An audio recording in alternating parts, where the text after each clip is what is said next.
কি ফেলাইলি? চুল আম্মা, চুল পাইছে একটা। চুল ফেলাইলি কেন? কথা শুনছো?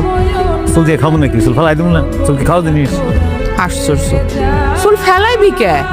চুল পড়ছে ভাতে, যা কেসিটা লয়ে আয় আমার চুলটা কামাইতে। এই তুমি কি আবল তবল বলতেছো? এগুলা মাথা খারাপ হয়ে গেছে তোমার?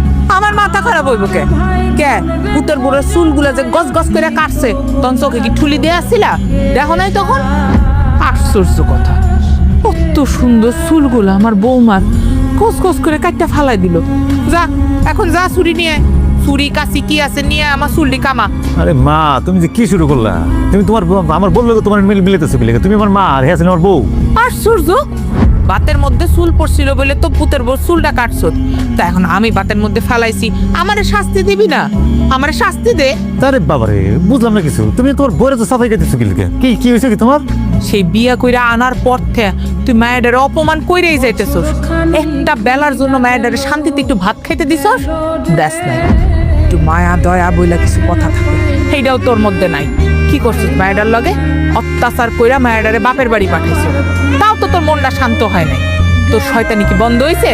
হয় নাই। তোর মেজাজ কি কমছে? কমে নাই। মতিনের মা, তুমি আর খাওয়ার সময় একটু চুপ করো তো, দয়া করে খাও। খামু না, এই খাওন আমার গলা দিয়ে নামতাছে না। তুমি বুঝবা না, কত সুন্দর ফুলের মতো মায়েদারে আমার অত্যাচার করে বাপের বাড়ি পাঠাই দিল। আচ্ছা, তোর কি একটুও কষ্ট লাগে না?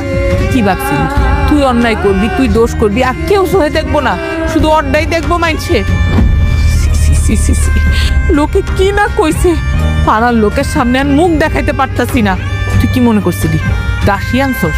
দাসী বান্দি খালি তো সেবা করব আর তুই অত্যাচার করবি। খামু না, এই বাত আমার গলা দিয়ে নামবো না।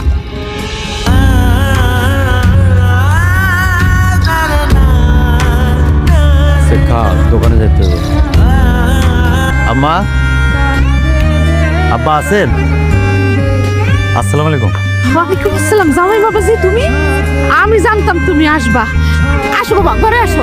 না না, আমি ঘরে যেতে আসি নাই। জয়া কই, একটু জয়ের ডাক দিন নিতে আইছিলাম। আচ্ছা, আরে জামাই, আসসালাম, ভালো আছো? যে তুমি বাইরে খেলা রয়েছো কে? এই বাইরে খেলা করে রাখছো কে? অনেক বদবুজ থেকে আইছে, এখন মুখটা কেমন শুকাই রয়েছে, মনে হইতেছে পেটের দানা পানি পড়ে না। আসো বাবা, তুমি ঘরে কিছু খাওয়া দাওয়া করো, তারপরে তোমার সব কথা শুনতেছি আমি। হ্যাঁ সেটাই ভালো হইব। কয়টা খাওয়ান দাওয়ান খাইয়া যাও। শ্বশুর বাড়ির থেকে খালি মুখে যাবে, এটা কেমন দেখা যায়? আসো বাবা। হ্যাঁ, আসো। খবরদার আম্মা, তুমি ওনারে ঘরে যেতে করবেন। যেভাবে আইছেন সেভাবে এখান থেকে চলে যান।